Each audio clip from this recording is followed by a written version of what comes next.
समकालीन विश्व राजनीति का सेकंड चैप्टर, औपनिवेशिक शासन और शिल्प। आप भारत के शिल्प संग्रहालयों में जब अद्भुत वस्तुएं देखते हैं तो आपको यह जानकर आश्चर्य नहीं होगा कि हमारे इतिहास में शिल्प के निर्यात का महत्वपूर्ण स्थान रहा है। यही नहीं, भारत के शिल्प समुदायों ने ऐसी उत्तम और कलात्मक वस्तुओं का निर्माण किया है कि व्यापारी दूर दूर से इनको खरीदने के लिए आते थे।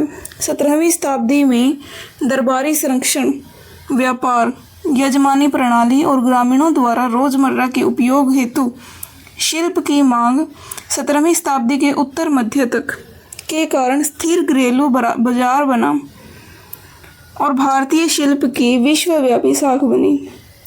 मुगलकालीन भारत के फ्रांसीसी यात्री टैवर्नियर ने लिखा है कि फ्रांस के शाह के राजदूत 1628 ईस्वी से 1641 ईस्वी तक ने भारत से लौटने के पश्चात अपने मालिक को रत्न जड़ित नारियल का खोल और 30 गज लंबा मलमल का कपड़ा भेंट किया, जो इतना अधिक महीन था कि इससे स्पर्श करने पर मुश्किल से महसूस किया जा सकता था। व्यापार। भारत का अन्य देशों के साथ शिल्प व्यापार का लंबा इतिहास रहा है, जो 5000 वर्ष पूर्व की हड़प्पा सभ्यता से चला आ रहा है।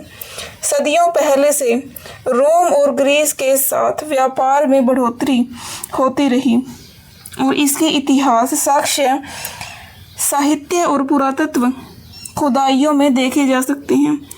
फल फूल रहा व्यापार से ओवरलैंड मार्ग जैसे सिल्क मार्ग की खोज हुई और यूरोप में एशिया के माध्यम से चीन से रेशम लाया गया।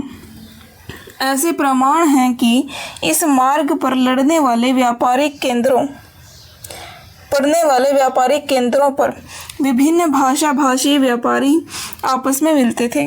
भारत की लंबी तटरेखा पर जहाज निर्माण केंद्र और बंदरगाहों की स्थापना की गई। भूमध्य सागरीय देशों श्रीलंका, म्यांमार, दक्षिण पूर्व एशिया और चीन तक जाने वाले समुद्री मार्ग का संगम साहित्य और विदेशी विवरणों में उल्लेख मिलता है। मौर्य शासन काल 300 ईस्वी पूर्व तक व्यापारी और शिल्पकार जो व्यापार के माध्यम से धनवान और शक्तिशाली बन गए थे, बौद्ध मठों के निर्माण के लिए दान देने में सक्षम थे। इनके साथ साथ बढ़ई, लोहार, आभूषण निर्माता और सुनार बुनकर और रंगरेज, गद्दी और पत्थर पर नक्काशी करने वाले भी मौजूद थे। मध्य पूर्व और दक्षिण पूर्व एशिया के साथ व्यापार पहले ही अर्थव्यवस्था का महत्वपूर्ण आधार बन चुके थे। भारत से दक्षिण पूर्व एशिया को सरोग, मध्य पूर्व को बेहतरीन व अति महंगी मलमल, पश्चिमी अफ्रीका को क्रिश्चियन ओलेंटर फ्रंटस,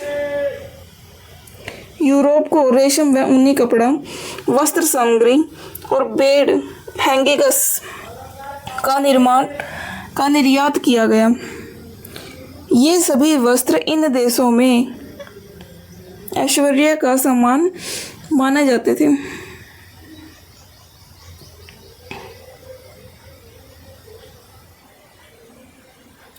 कोरोमंडल तट पर व्यापार पद्धति त्रिकोणीय थी।